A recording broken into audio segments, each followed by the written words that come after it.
416 into 1.25 ধরি, তাহলে 1.25কে আবার 1.25 না লিখে 10/8 লিখবো।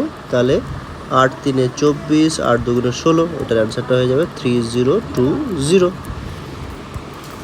একই রকম আবার যদি আমরা 24 একে 11.75 দিয়ে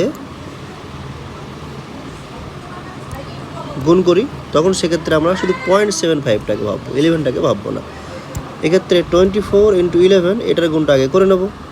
গুণটা করে নিলে আমরা পাচ্ছি 264।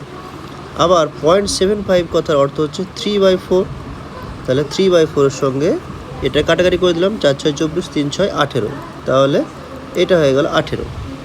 তো 264 + 18 282। এইভাবে আমরা অঙ্কগুলোকে খুব